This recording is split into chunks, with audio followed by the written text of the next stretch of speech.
All right, it's 4 o'clock. Let's go ahead and begin. Thank you for being here for our Finance and Facilities Committee meeting.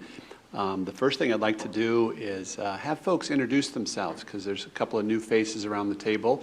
And for those staff folks who want to introduce themselves and share what their role is or their upcoming role is, whatever that might be, I'll turn to Tyler and we'll go around this way.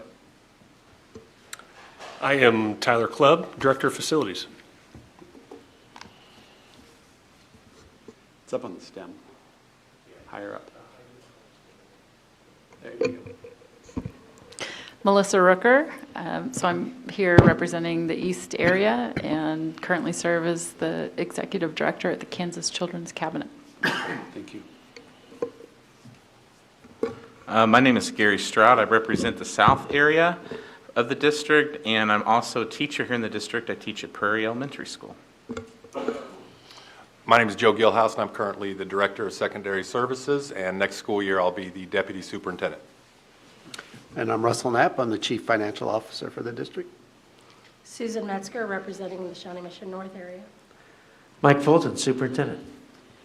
Mary Sinclair, Board Member elected from the East area. And Dr. Lindahl, I'll turn to you. Yes, this is Susan Lindahl, and I'm a retired CFO, and I am a volunteer appointed member at large. So thank you. I will tell you, I do need to sign off early. I apologize for that, but I have a family dinner tonight. So thank you. Understood. Thanks for joining us. And I'm Brad Stratton, and I serve on the Board of Education as well. So as we were developing this agenda for today, there were a whole host of items that have developed just even since our last conversation. Things are moving, and decisions are being looked at, and the strategic plan is being implemented. And so as we put together today's agenda, we did it with the frame of the strategic plan. And so as you saw on the agenda, they're outlined according to the strategies. And with that, I'm going to turn to Dr. Fulton, and then he'll queue up the different subjects, and then we'll walk through the presentations for today. Okay, thank you very much. Well, in your agenda, you have links to a number of relevant documents. For example, the strategic plan is one of them, but we're not going to go through each of those. They're there for your reference. We do want to highlight, though, a couple of key pieces here. We're going to talk about, under Strategy 1, Teaching and Learning, our textbook budget, and how we're beginning to put money back into the budget for textbooks, textbook adoptions. We'll talk about Strategy 3, we call it Quality Educators, and some of the things that we're doing with federal ESSER funds to help address the effects of the pandemic on student learning. And then we'll give you an update on interest-based bargaining.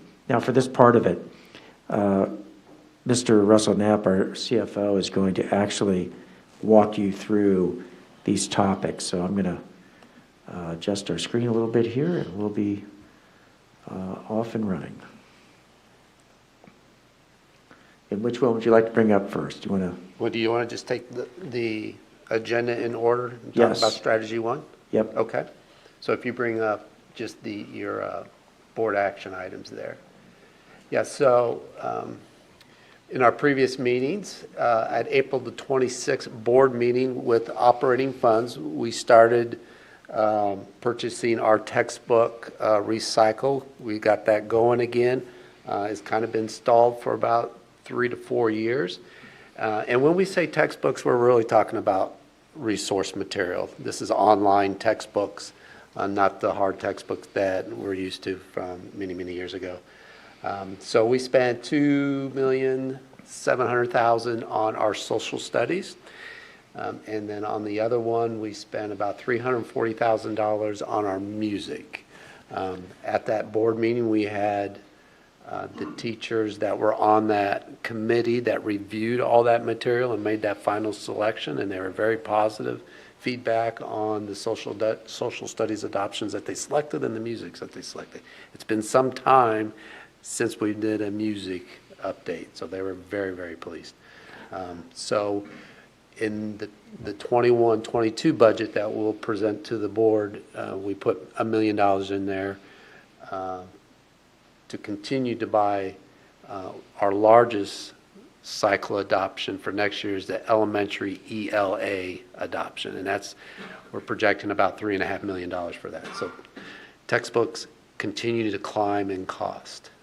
So it's going to take a sizable chunk of our budget to continue getting those updated. But once we get those updated, we'll be able to plan a little bit better 5 to 10 years out on all those different cycles and budget appropriate for them. We also have the textbook rental fund that we do a student fee on, $80 on the secondary level to help pay for that as well. So it'll be a combination of operating funds and textbook rental fee funds to cover those adoptions. I might add this too, it's pretty common in school districts to use a combination of print and digital resources. So for example, depending on the age of the child, you may get a classroom set of textbooks that are used while the kids are in school, but then they have digital resources that they can access at home. And that's a common strategy for most school districts today.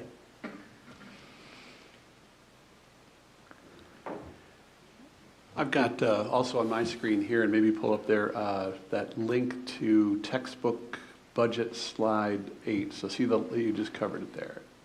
Yes, so let me go to... There you go. That's in here, let me grab it. I apologize, or maybe it's right there. Let's just do that. You had it, I think. I had it? Well, it's slide 8 of that you just pulled up there. There, I think that's... Up there. Right there, and just go to find slide 8. Sorry. Okay. Oh, not that one. Did you have the workshop, the operating funds workshop open? Yes, I do. There you go, slide 8. Okay, there we go, slide 8. I apologize. It says expenditures. There you go, whoops. Right there, isn't that the one? That's the one. Yeah. Okay. Because in that line item, we talk about the year-over-year change, and we have several items all lumped together there. So we have supplies, services, textbooks, utilities, et cetera. So that's where this number picks up the additional cost that's incurred in these new purchases. That's correct. Can you remind us, is there any flexibility for those types of purchases between operating, capital, or even in a bond situation? Does any of that qualify? To purchase textbooks or resource materials, you can't purchase anything out of the capital outlay. Okay. Or bond, so that's a no-no. Basically, you can use operating funds to purchase it, no issues there. And then the textbook rental fee, the statute is you can charge a student fee, and then those fees, revenues collected, have to be spent on textbooks or learning material, resource materials. So Dr. Pullman, if you scroll up to like slide 4, that graphic that has the 6 charts. This one, or do you want? Yeah. Right. Okay. Yeah. So that self-supported fee is that last column, correct? Yes, so we call our textbook fund self-supported. That's no longer the case because we're supporting it with operating funds now, because the revenue that we generate from textbook fee will not cover the cost of those adoptions going forward. They're just too expensive now. So we're doing a combination of operating funds and textbook rental fee funds. So the first and last column? Yes, yeah. The only exception to that I would add would be occasionally you may use a title fund for that if it's for intervention purposes, but not for the whole. Gary? So that second column, federal. Are we only charging fees to secondary students? Okay, that's what I thought. Yeah, Russ, would you mind doing a real quick history on that? Can you do it off the top of your head? When did we as the board change that so that it was only secondary? It was After my kids graduated. Yeah. 16, 17?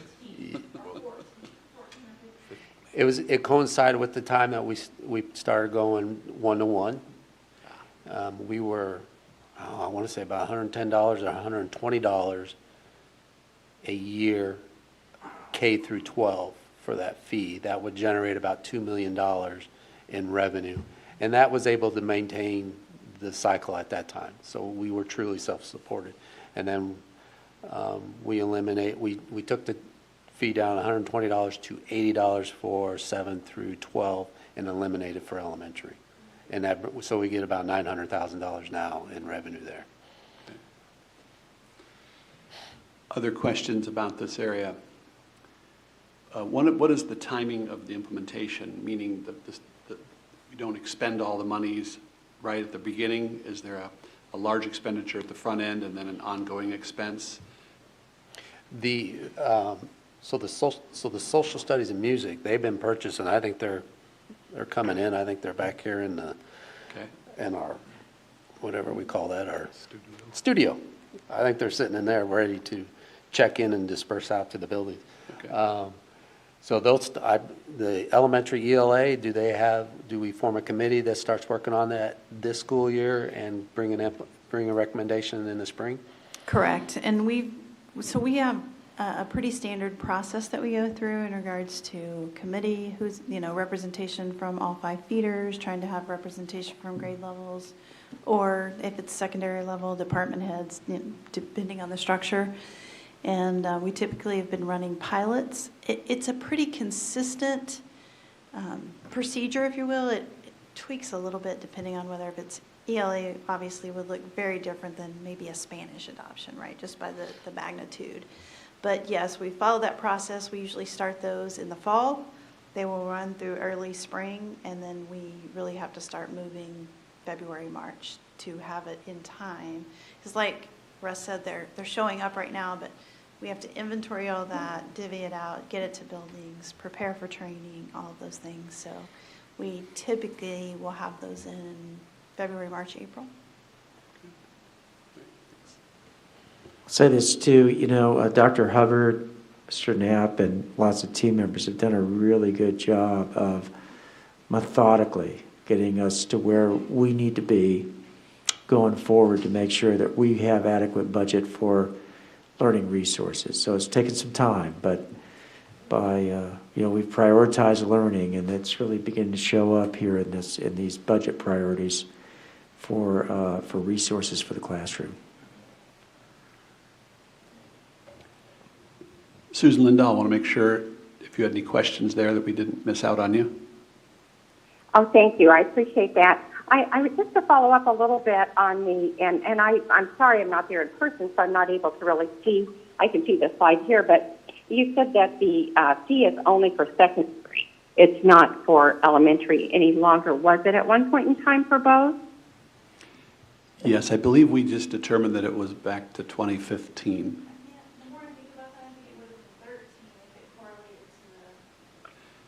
Was there just not a need there? I just am curious about that. Well, so we've got several committee members that want to offer up. Gary, go ahead.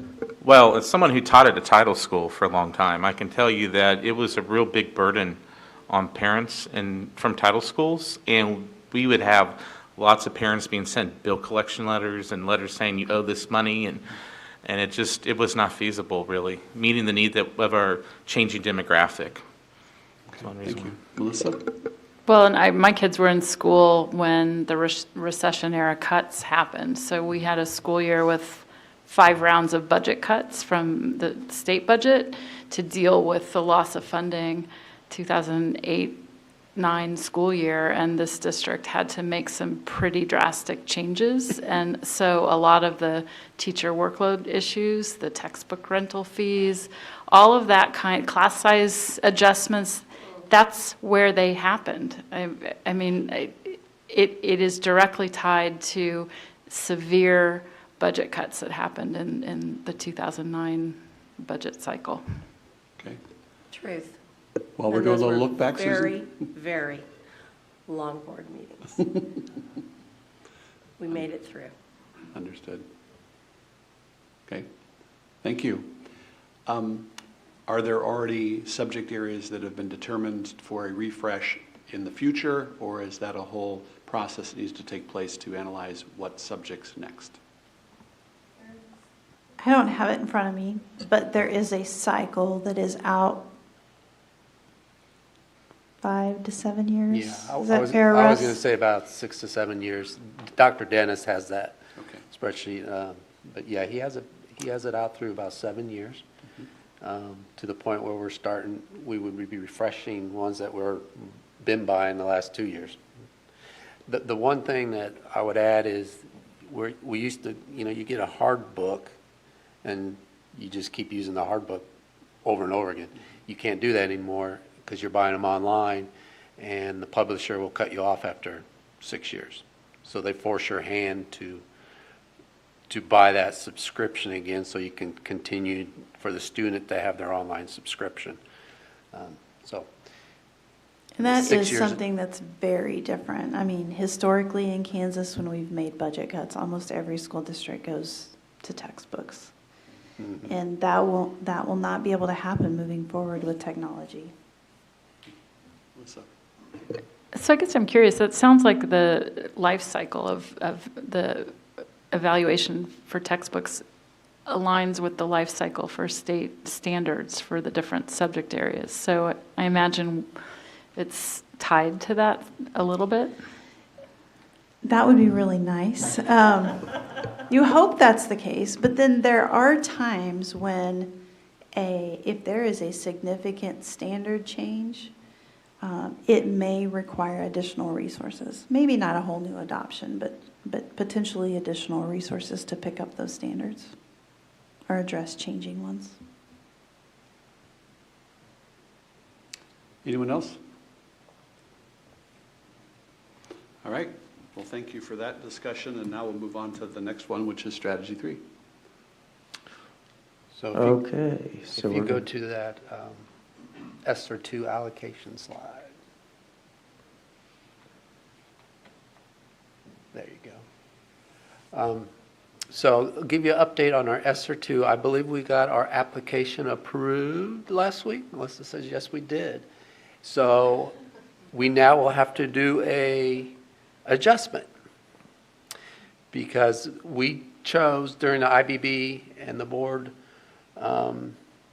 agreed to give a $600 retention payment with ESSER $2.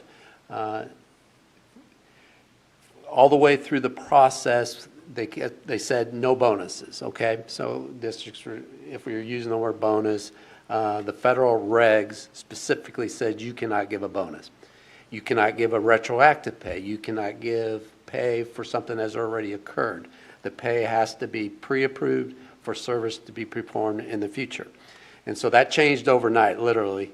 Yeah, we were making the discussion. I think it was on a Wednesday, and then overnight it changed, and Thursday it changed our game plan. We listened to Randy Watson from KSDE. He says, okay, now you can give performance pay. The Fed says it's okay to give performance pay, and they cited a regulation that says incentive pay, and so the districts kind of get together and say, well, we'll do a retention payment.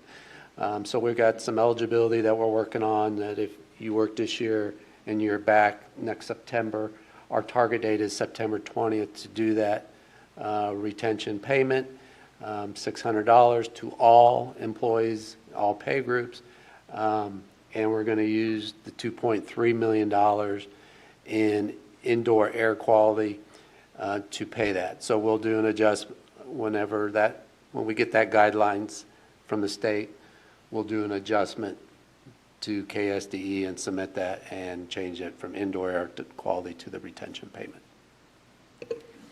So I serve on the Commissioner's Task Force, Yes. which is why Russ keeps looking at me. Yeah, the federal guidance was a surprise addition. So we were well into the process and regrouped to make sure that districts got that news, that this is allowable with certain considerations, which Russ beautifully outlined. There is a reconsideration process that has been formulated for, and it'll mirror what you've already done. You'll submit what needs to be submitted for reconsideration. It'll go through the same steps on the review end. And the cycle is that for summer, we're doing one meeting a month of the Commissioner's Task Force to align with the state board meeting cycle. So we'll meet the Friday before the board meeting. I think our next board meeting is July 13th.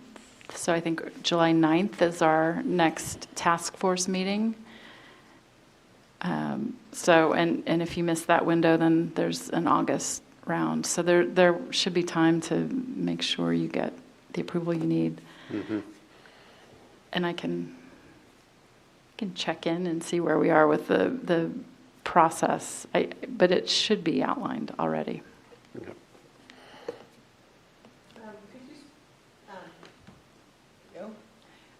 Could you speak a little bit more to the process, since we have changed to the inter-based bargaining process? So the work that that team did brought us to a tentative agreement, is that correct? And it has not come to the board yet for approval. There's a ratification process, and then, There is. So, it's a good process because you sit down and you discuss things that are of interest to both teams and agree on what you're going to discuss, which they did. And so part of it's about compensation, part of it's about things of either individual interest from the group or of mutual interest. And there were a number of items that the team addressed that I think addressed concerns that one side or the other had on it. But on the compensation side, there was an agreement reached, and a tentative agreement's been reached. I'll have Russ go through the numbers on that. It's in the agenda if you want to pull that up, Dr. Fulton. But so the team met and they agreed to do 1.45% on the base. So each cell on the teacher schedule would go up 1.45. They get a step. The step range is usually 2.22 to 2.62% where you fall on that step. So if you're getting a step, you'd get 1.45 plus that 2.22. If you're topped out or in one of the zones that you get a step but it doesn't equate to any additional money, you get 1.45. Then it also picked up the health insurance increase, which went up 4.2% overall for our plan. So that would increase the district's contribution monthly to an additional $36, and that would cover every health plan except for two, which is the HMO, which is only be $2 out of pocket, and the PPO, which would be $1 for that employee. And then additionally, they agreed to do the $600 retention payment from ESSER $2. So that was the agreement that they reached on compensation. And Dr. Sinclair, I would add that the ratification goal is the first week when teachers return coming back. So it's either August 6th or August 9th when they return, and they do it electronically so they get their results. They'll have them by the end of the day. So that's when we'll move forward, or the teachers will move forward with the contract or acceptance of it. And that's retroactive back to July 1. No. So that was very challenging when we had to select that date because we had so many additions of employers through the year. So we decided on the first day of the second semester. So if you began working in Shawnee Mission School District before the first day of second semester, which actually was way later, it was January 26th, I want to say. So if you were employed by Shawnee Mission School District on January 26th, worked from the rest of the year, and are coming back to begin the school year, you would be eligible for that retention fee. Okay, thank you. And I was referring to the increased compensation. Well, with the teacher's contract, they start September 1 is their official contract day. So their first paycheck is always September 20th, except for the counselors, theirs is August 20th. So they'll do the ratification that first week of August, and then we have to we being HR, payroll, has to turn that around to get it ready for August 20th payroll. So there's not a retro that's required here. Okay. Because we'll get that raise processed the first week of August for that first check in August 20th. The only way there would be, that's why we approved classified at the last, because we would need to Yes. approve both classified and then administrators, which will come to you on the June 28th meeting. Otherwise, that would impact a retro pay. Okay, all right. Those are the things I got confused with then, thank you. All right, But, just an observation, I'm sorry, I'm stuttering there.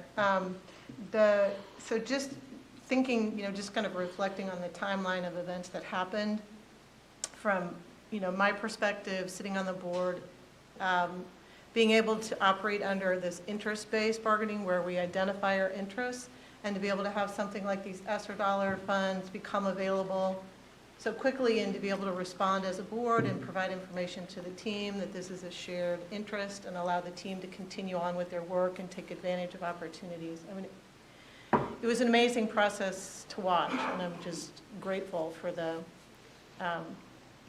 for all of those team members coming together and working through all the details and the hard work of defining those shared interests. It was amazing. It's an amazing process. I'm glad we're where we're at today. agreed. And there were a couple of tweaks to the process of the team too, and I don't know if Dr. Hubbard wants to speak to the makeup of the team, which was different this year. So two things that happened. We went from 4 members for the board team and 4 members from the NEA Shawnee Mission team to 5 at the request of NEA, which was fine. We were great with that as well. And then it correlated with my changing role from associate superintendent to deputy superintendent to superintendent. And so the superintendent doesn't sit at the table in our process. And so we, Shawnee Mission NEA added their president to the team, this year being Linda Seek. So Linda Seek joined the NEA Shawnee Mission team, and then with mine coming off, and then Russ Knapp also sat on that team initially, and we decided that Russ plays an important role, but it's really once we start talking about finance, and so we decided to take Russ off of the team and just bring him in as a resource when the finance conversation started. And as a result of that, then that opened up 2 seats on the board team, and we added an elementary principal representation and secondary principal representation. And I just feel like that made a really big difference this year, being able to talk about things that are happening at the building level. Those 2 principals were really able to contribute to that process. I want to say something. I've been watching negotiations for years in the district, and I think the IBB's been a very constructive thing for both sides of the table. And I think it's, I watched all of them this year, and there were a lot of problems that were solved. And everyone's working together as a team. So I thought it was more constructive than the adversarial approach where it, turns into 2 people bickering over feelings getting hurt and everything else. So, it's really nice that we've come to that point. Thanks. Others around this area? Dr. Lindahl? No questions there. I would totally agree. I was able to watch part of the just one session, and it was very, very helpful and informative. Thank you for that. Mm-hmm. Great, thanks. And then the next area is Strategy 5, and we talk about facilities, which is a very busy part of our district right now. And I don't know, I'll turn to Dr. Fulton first, and he can tee that up. Yeah, so we've referenced for you the May 17th, 2021 meeting agenda, and we have a PowerPoint that we're going to walk through, and so Tyler's going to do that for you right now.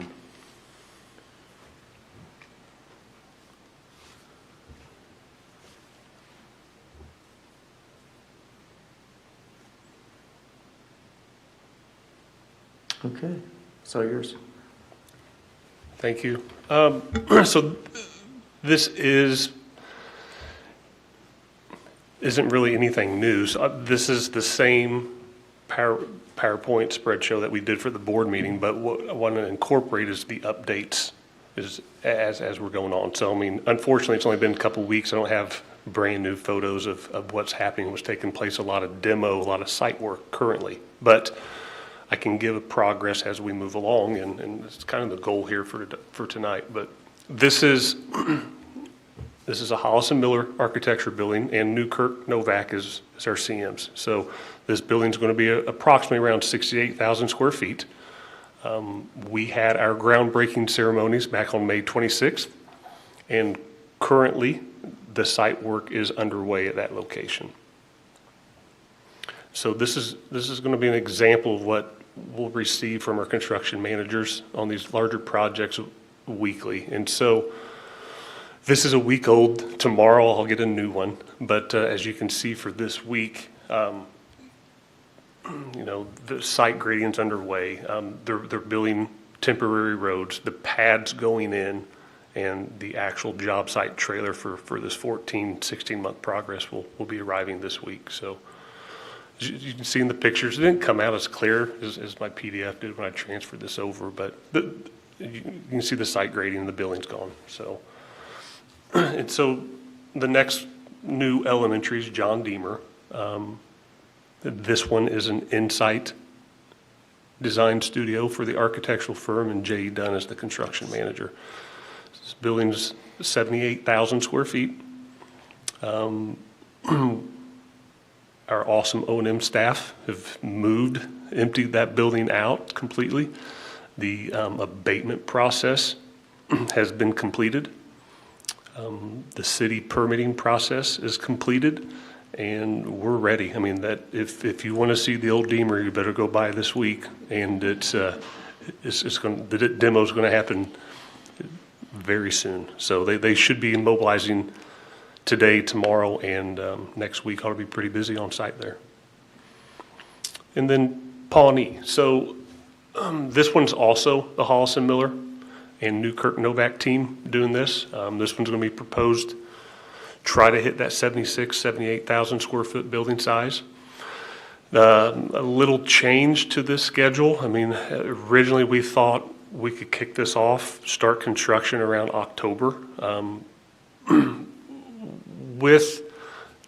With our pricing, with the construction world right now, we're going to slow down. The planning process is going to stay on cue. Everything's out, but we're going to push this back until about March. It keeps the finalized date the same. It's just the start we're going to move it back a couple months. Shawnee Mission North, and so this is one I'm excited about. All of them. I like this one. I'm real excited to work with this new group, DLR and Nabholz, this weight room addition, and the process going through with this 6,100 square foot addition. At North, we're also doing some selected restroom renovations. The construction process, we're going to mobilize the site around August and get ready for this. The bids have not gone out and on the streets, but it's on purpose. So this will be hitting late July. We'll have the bids back to the board and get ready to mobilize and start August, September timeframe. While we're on this slide, which side of the building is that? That would be the north. And so the northeast corner of North is where that's going to be added onto. Okay. Yep. And there's actually that drive-through lane from the front of the building to the student parking lot. And so it's going to be just south of the tennis courts, but it's going to be, that addition's going to go, that drive cut-through lane's going to come out. So it'll be right through the middle of that building. So it's not going to affect parking or anything? No, not at all. It actually just cuts off that drive-through, but this entire thing is all glass that will face Johnson Drive. So Yep. we'll have graphics, Yep. the new branding. And on this south side, this is going to tie into the main gym entry, and so this traffic's going to route for. And I'll come back to the microphone. But they're on the south end of that addition. The corridor is going to be updated and renovated along with this addition. So basketball games, anything that comes into that main addition, to that main gymnasium should be on the south side of this, and it's all going to be renovated along with this project. Thank you. When do you foresee this being completed? It's about a 12-month, 9 to 12 months is what I was told. I just wondered because of the 100th anniversary in 22, so. They want to hit that date and have this completed before that. That's my goal. Yep. Well, there's a very young person in our home, graduated 68, and the 68, 69 classes are already meeting as to how to come alongside that event, so. Wheels are turning. Is that a warning, or is that an offer? I'm just worried that there's conversation and meetings taking place as they celebrate birthdays. That's great. Thank you. So Shawnee Mission Northwest, DLR is the architectural group, and Nabholz is our CMs. And there's a big renovation there in that Commons Mall cafeteria front entry. And also at this high school, there's going to be some selected restroom renovations, and construction's underway. So they started as soon as they could, 1st of June, and a lot of demo is underway at Northwest. Tyler, I want to add to that just a little bit. If you've never been in this building, at the top right hand of this picture, that is an added area up there of learning space. Yes, right there. So right now that's all just high ceiling, but we've added in like almost a loft area, if you will, for breakout learning spaces, and you'll see that in the bottom as well. Those used to just be all like trophy cases back in the cove. Well, now those will all be learning spaces, individual like small learning spaces. So we're excited about that I like the piece. brightness of it too. Oh, it changes the whole night. If you've never all been of in it. this building and then if you know what this building looks like and then you see this picture, it is a dramatic change. Isn't that all tables too in that hallway? Yes, lunch. They'll still have lunch in this area, but with the new furniture piece, we've also significantly improved that as well. Yep. In Indian Woods, so here, this is an Insight architectural group, and Jay Dunn is our construction managers. 3-story addition. It also will have a selected restroom remodel. Currently at Indian Woods, the current building, so the restroom remodels, the permits are good, we're underway. But we're still on the waiting list to have our permits approved by the city for the addition. So it's being delayed a little. I mean, currently I'm only about a week behind waiting on the permits, but I'm still in the queue and it hasn't happened. So as soon as that happens, demo will start and get ready for this 3-story addition there at Indian Woods. South facing? That is on the south side. And so on this picture, if you see the students on the bench, that's the turf field there on that south end. Is that going to be classroom space? Yeah. It's going to be classroom space and And- collaborative space, like collaborative learning spaces. And it's almost 2 classrooms and 1 collab per floor. So we'll have a total of 9 classrooms or rooms. So And 2, some- 4, 6, and Yeah, then and 3 some of those are collabs. smaller, like for itinerant staff, school psych, social workers, spaces. And then I think it's a couple of special education classrooms, so not full-size classrooms. I can't remember where we landed on full-size classrooms, but there are some. Yep. And if you've been in that, if you know where that area is there's a hallway with classrooms only on one side, and the staircases land there, and it's extremely tight on student hallways. And this addition widens that big time and takes that ease off the flow.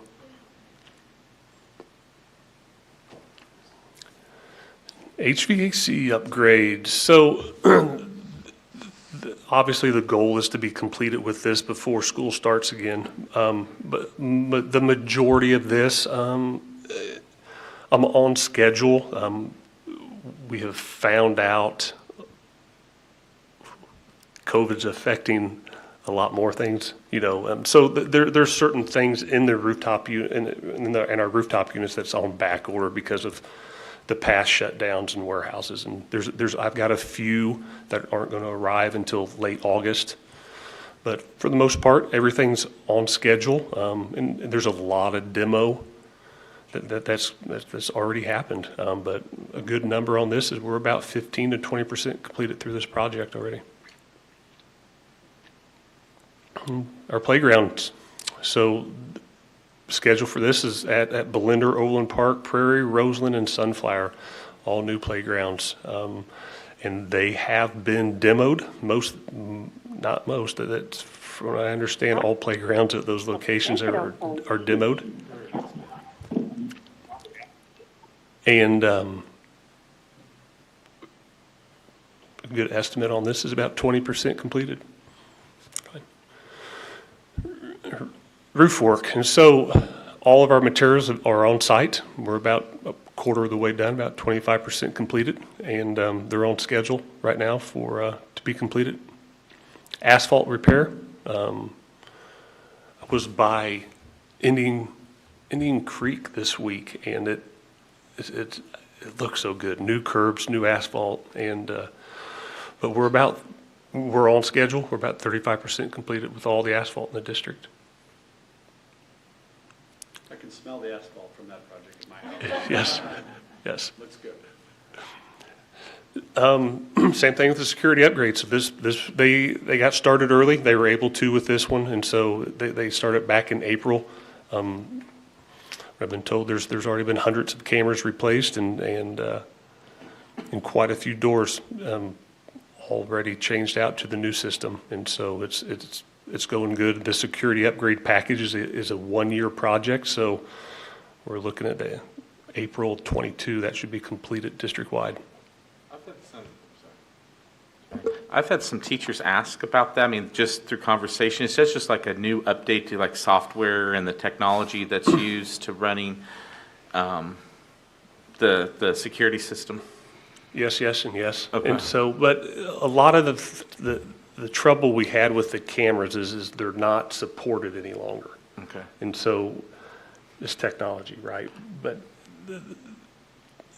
it's not supported. And so those cameras need it to be, once they reach the end of life, they're not covered anymore by that factory for any type of upgrades through the servers, through the software. And so they are being changed out to a new style that shouldn't affect it the way it did with these last ones. Cool.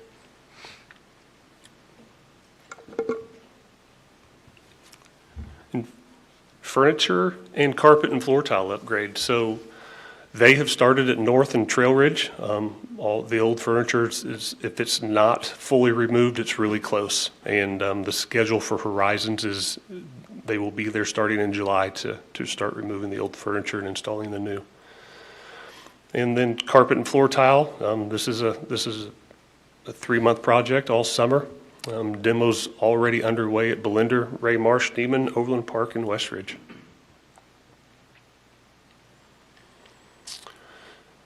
So this is a living document that we have updated through, and it's a screenshot of a spreadsheet we have, but it just shows the bond projects on this one here. I've got placeholders for most of this. Is the bids have gone out. We've received them. We've got good hard numbers in here, but I've only had 1 of 2 packages go out for Deemer, so that one's still a $23 million placeholder. But you can see, like on Westwood View, those bids have been received, and that's a grand total for construction cost on that project. And for year 1 projects, that's hitting really close to $110 million of the bond.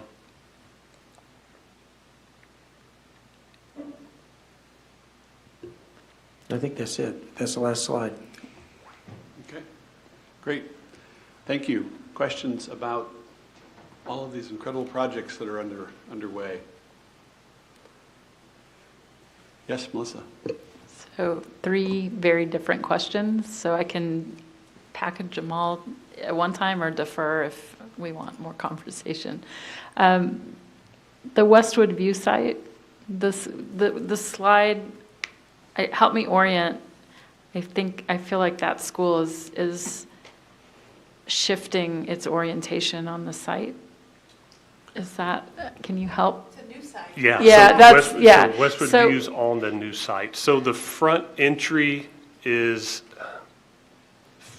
it's Is it facing west? it's facing west. Okay, and it's the, So the current school sits down at the end of this road. Southeast. So if you pulled out of their parking lot and went west, you would come to a stop sign.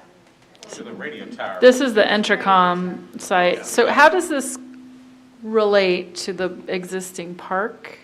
And I know that city bought the old church and tore that out, I think. So I know there's city projects and there's school district, but so help orient me to whether is there work going on with the park or anything else the city's doing? You guys No. can tell me on it. The park sits to the sort of East? To the east, Yeah. yeah, The school east is and still south. gonna be used while this is built, and then in addition, we're going to be using the school as we rebuild Rushton, and we'll be moving Rushton students there.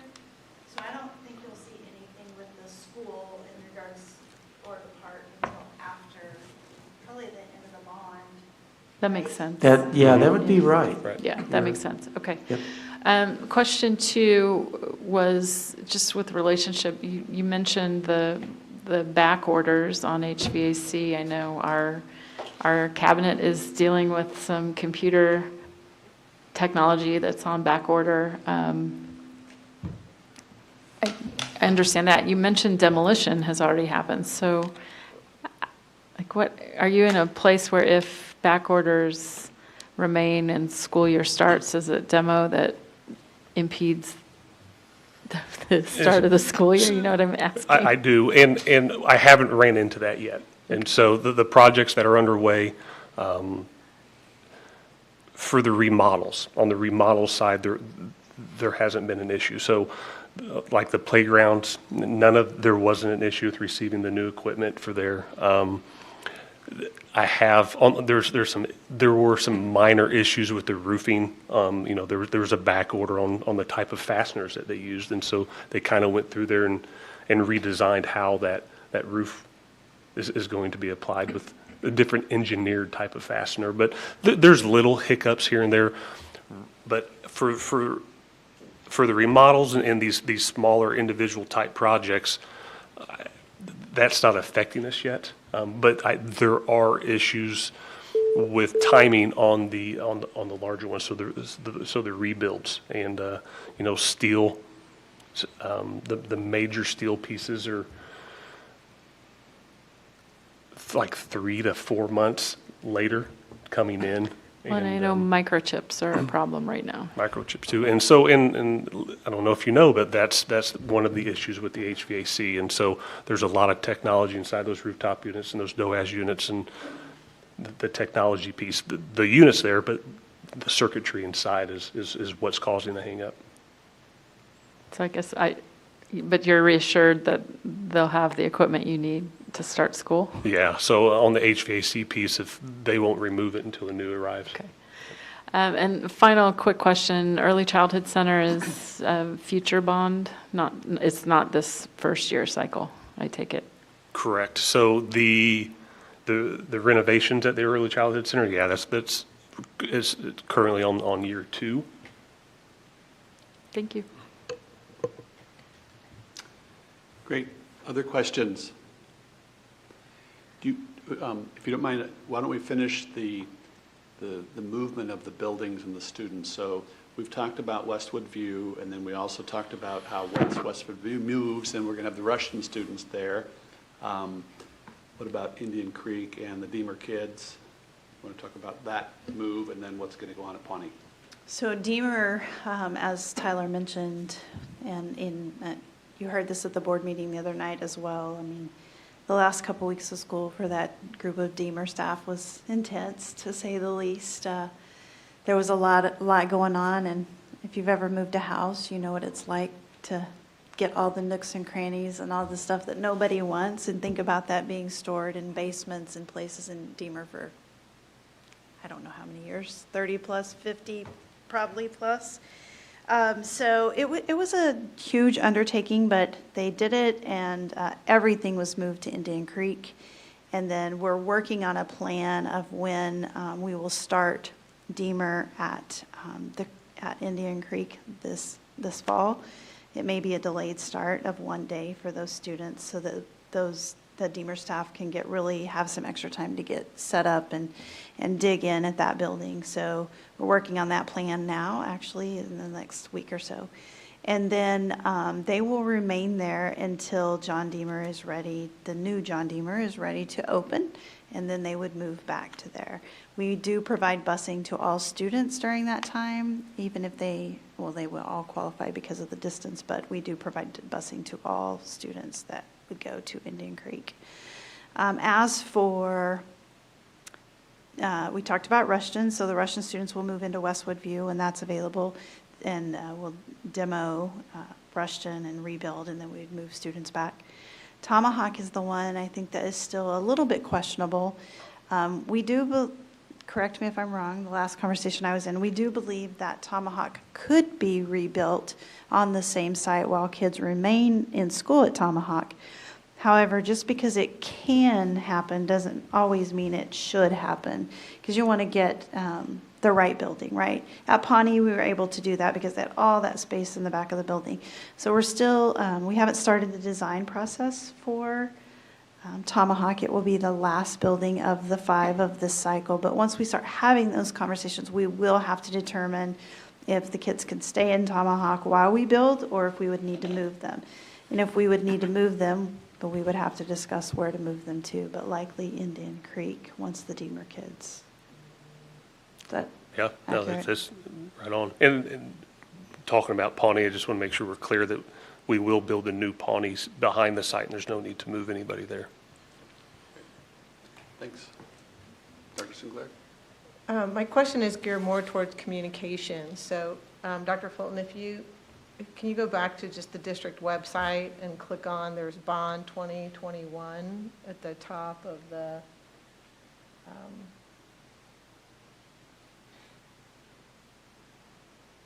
so it's actually just on the district website. I know, is that, Well, yeah. oh, actually, if you go down. ESSER funds would do it, wouldn't it? Right there.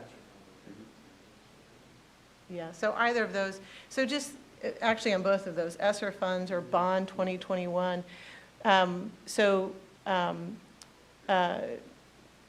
Clearly, so what can we,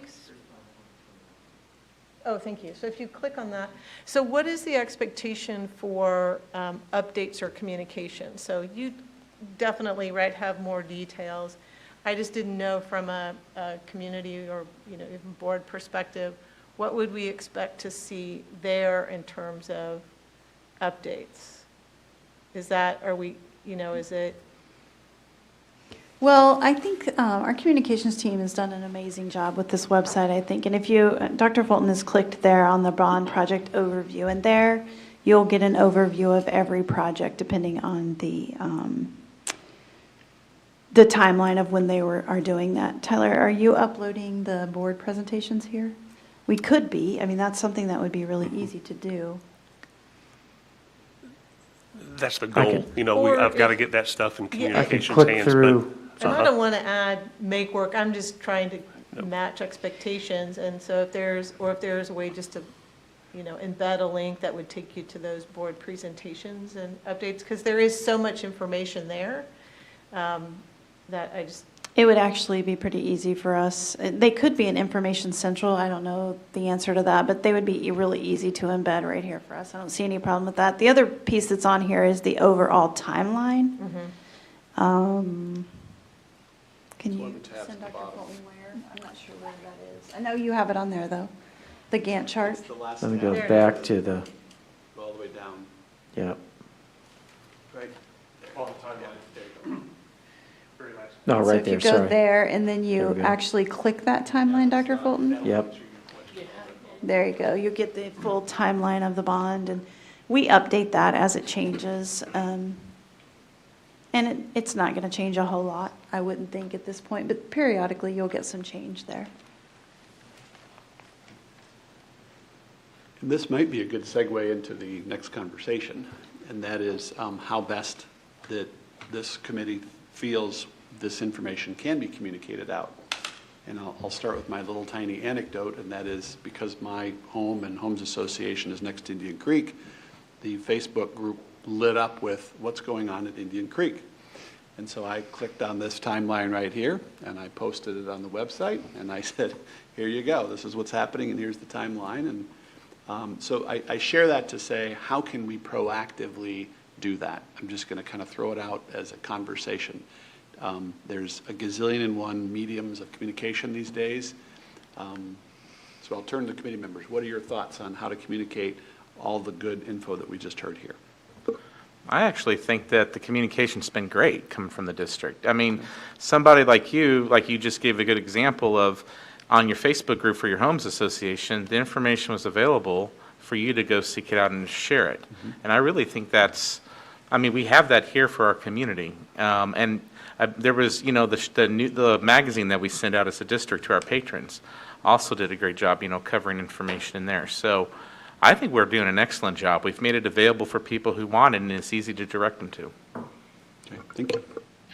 I guess that was the question on the ballot. So there will always be people who don't feel like they know or had heard what was going on. But I would echo Gary that I think the effort is being made. As a candidate, I knocked on 8,000 doors. I didn't talk to 8,000 people because they weren't always home, but it doesn't mean I didn't try. So I think we just keep leveraging details on the website and then lots of different platforms and avenues to point to that website as the source of information. In a world where we can begin to think about public meetings again, where you could at appropriate times have a tour of a new facility or, kind of the ribbon cutting kinds of celebrations, that's another touch point, an opportunity to celebrate with the community and share, but I don't know what else you would do. The other thing, Brad, that I think, I feel badly for Dr. Fulton. He had to do all the hard work to get us here. But now in the superintendent reports, we're going to be able to be doing updates. We're going to get to show the amazing pictures of all the new playgrounds. We're going to get to show the building as it progresses. And so we'll be doing that in superintendent reports as well during board meetings. So it'll be obviously that's a bigger crowd there. And then that overview would show up in the board recap. So I think it's there also, which goes out to a large number of people. But I'm looking forward to those presentations, Tyler. I love the pictures. I don't know about you guys, but I love seeing the pictures. It's just a great visual. As a community member, I'll be excited to follow it. Perfect. There you go. So anxious to see that progress. Brad, quick question. Do you have information going out to the local city councils so that they can come be a part of information or information going to them so that they are also quick to be able to give an answer or direct to a website? And I'm also thinking about those in real estate. The local chambers of commerce Local and chambers, Rotaries, mhm. all those kinds of Yeah. places. But I think this website is the place you want to funnel people to. That's exactly the point. But I'm just thinking of how to impact gatekeepers of specific groups that can direct back to, so that you're not always running to chase the information out there. And that is something that we've worked closely with the chambers Yeah. to make sure that we're giving them regular updates. I think that'll be a natural part of the communication process. So.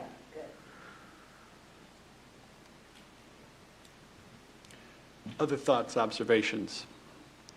So you were explaining what I'll call a tour. I'm as a person who feels older and older every day trying to keep up with technology, I'm fascinated by how thorough and quick and high quality video can be produced. And we've got a team helping us with this meeting right here that's super good at this.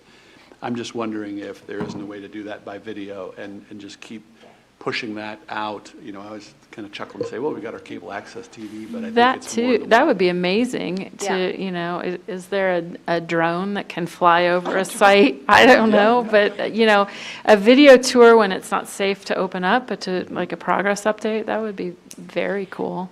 That is, that's a great idea. To date you, I will never forget volunteering in a PTA to get on a bus on a Saturday morning, and we drove to Broken Arrow and Rising Star, these new builds in the Northwest Attendance area. And we put on hard hats, and we walked around buildings because that was the way you communicated. So the video is a fabulous idea, great idea. No hard hats required. Yeah, that, and then you can push it out. And I guess Yeah. that's where I'm going with my thoughts on communication is we've got great landing pages, super landing pages, but trying to put it in people's hands and to look at it. So, other thoughts? Could I ask you to walk us through the ESSER? So under Information Central, there's the tab to the federal relief funds. And I just, while we're here and we have a little time, I just thought it was worth taking the opportunity just to show, just to walk through where information can be found if people are wondering where how federal relief dollars are being used. And so under Information Central, there's a tab for that. And I would point out, relevant there's things. differences. So ESSER 1 was last year's CARES Act, and I don't think Johnson County, did Johnson County share? Okay, so it was There was some sharing. the direct allocation to counties plus the CARES Act in ESSER 1. ESSER 2 is part of HR 133, which the acronym is CRISA, passed in December. So that's what the application that Russ was speaking about is ESSER 2. And then ESSER 3 is the American Rescue Plan that passed in March, which that process hasn't opened up yet. Should be late summer, early fall. So it has a time horizon to spend of an additional year because it just passed. So there will be 3 different funds to follow. There was also ESSER 2 special education funding, which is considered at KSDE a separate, that should be a separate tab if you got those funds as well.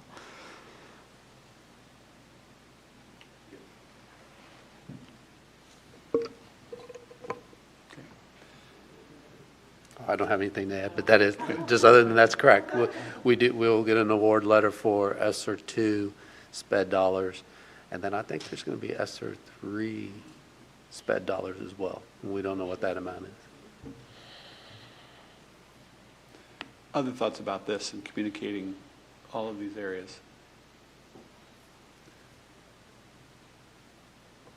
The Department of Education will, as of, I think, July 1st, the first report on, it'll be ESSER 1 in the county CRF. So it'll be a quarterly report that is not just a spreadsheet. It's a narrative report chock full of information. So that will be the first of what will become a series of quarterly reports at the state level on how these funds are being used across the state by the districts.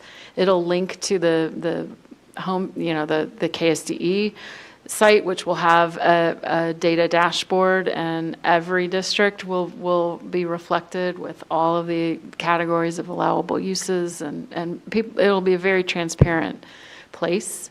So I would say this page for the district might want to consider linking to those resources so that patrons have that opportunity to see not just Shawnee Mission specific, but statewide, how those funds are being used. I might add this too. One of the things that was really impressive about our plan was, first of all, the inclusive approach that was taken and how we're going to expend the dollars. Everything centered around the strategic plan. And it all fell together fairly quickly. Now, I'm going to credit Dr. Hubbard for that because she really led the effort to get that plan put together, along with Mr. Knapp and other team members. But that plan was really comprehensively laid out, not just on what we're going to spend money on, but even some thought given to how we're going to evaluate the extent to which those monies are helping us to achieve our strategic plan objectives. And that's impressive. It came together fairly quickly, but with a lot of thought. So it'll be fun to see what kind of impact it'll have on students and their learning. Dr. Fulton, I was going to compliment the presentation today anchored in the strategic plan objectives.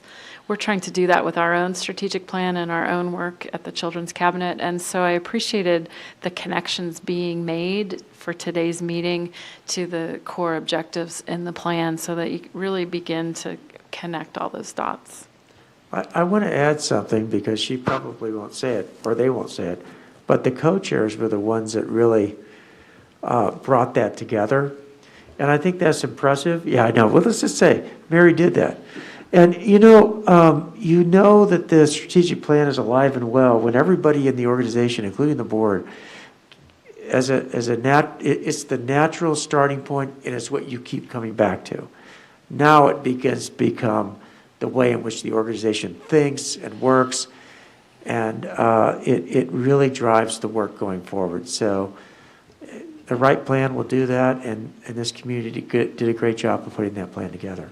And Dr. Fulton, if I might add, the importance of this to the community is that it's not a strategic plan because we were a good board or we were a good team and we created a strategic plan so that we can say we created a strategic plan, but it is an actual strategic plan that is working and living and driving the vision of the district. And that is, I think, an imperative communication to the public that they see that. And so I agree with Melissa. It's great to see that it's continuously embedded and referred to in the presentations. I'll go back to the shout out to the communications team because if anybody knows my little reports and things that I build, I love linking to providing that active link. And I had to pick and choose which active links to kind of embed in terms of highlights to facilitate the discussion because there is so much information that is embedded in all of the landing pages on the website to keep the community informed. So just wanted to give that shout out. Gary, if I could put you on the spot here, how about internal communications, meaning the folks that are in the buildings out in the district? Do you feel that internal communication of these items is fluid enough, or if people are interested, they know where to go? I think as a general whole, communication from the board office is good to the teachers. I think regarding this issue, if you send out a tailor-made to the teachers report just about the building progress, it's interesting to know what your district's doing. And I'll be quite honest to you, when you're in the depths of a school year, you don't. The last thing you think about is going to the district website to read the update because you're just worried about what's going on in your own building. That's just kind of what you get. So if it comes in my email, I'm going to read it. So I think it would be nice. I think if we did that this year, it'd create a lot of excitement and a lot of buzz going around the district. Okay, thank you. That's why I ask, yeah. Others around communication best practices, sharing this information. All right, well, let's transition that into subjects for our next meeting, which is going to be October 14th. Between now and then, we will look at having some tours, some real tours, not virtual or video, but some opportunity for this group to see projects already done in the last bond wave so that we can see what new construction was done previously and then be able to benchmark that against what's going on here. But apart from that, what are some other things that you'd like to see for this group to spend some more time on in our October 14th meeting? Any subjects come to mind?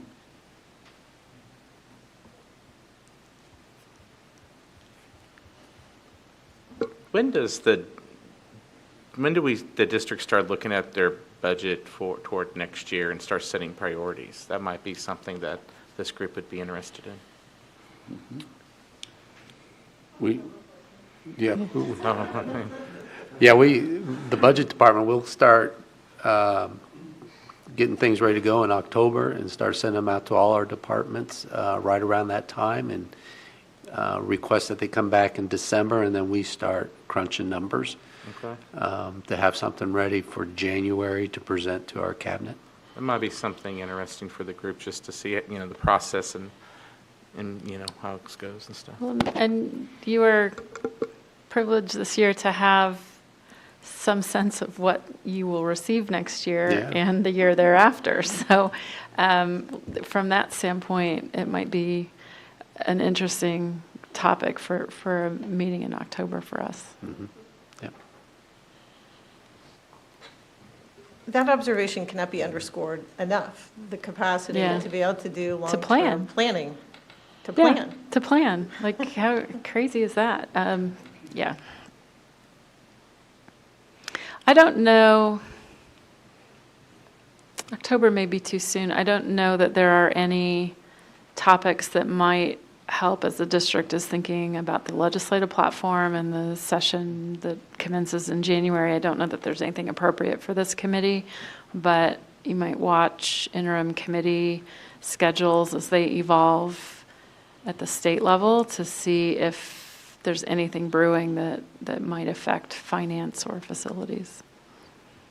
I might just add that it might be good for this committee to at least keep on the forefront this idea of all the positions we added with ESSER dollars, and that as those ESSER dollars go away, that is going to be a huge impact on the district's budget. And so even if October is too soon for us to really be thinking that far out, I still think it's a great conversation to keep on the table, because the last thing we want to do is get out 2-3 years and then be all of a sudden, oh, that's 50 positions we have to start talking about. 50, is that right? 54, I think. 54 positions, that's a lot of positions. So I just want to keep that on the forefront. And while those 54 positions, maybe not all of them, but a large part of them are designed specifically for learning loss due to COVID, we all know once we give all those positions to buildings and then go to take them away, that hurts. And so I think just keeping that conversation on the forefront is going to be really important. So could October be kind of a strategic look at the next several years?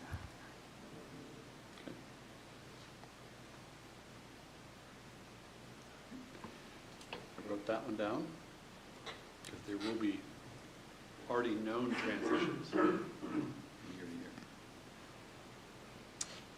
How about other folks that we might invite in for conversations with us, presentations from the outside? So outside of the Shawnee Mission School District. And I'm sort of going down the road of, Melissa sort of hinted at it a little bit, meaning, is there a legislative conversation to be had, whether it's more from the staff side or the elected side, or KSDE side, I guess is where I was going with that. How do the dollars go from the state to the districts? We can brainstorm about that one just to see if that would be interesting and helpful. All right. Well, anything else? All right, thank you for your time today. This has been a lot of good information. Thank you to the staff team for putting this all together and providing this information. And the beauty of doing these meetings is we're going to archive it in video so that others can reference it in the future. It's the beauty that we can share this information with those that can't be here today. Thank you for your time and being here in person for a meeting. With that, we are adjourned. We'll see you October 14th. Thank you. Thank you.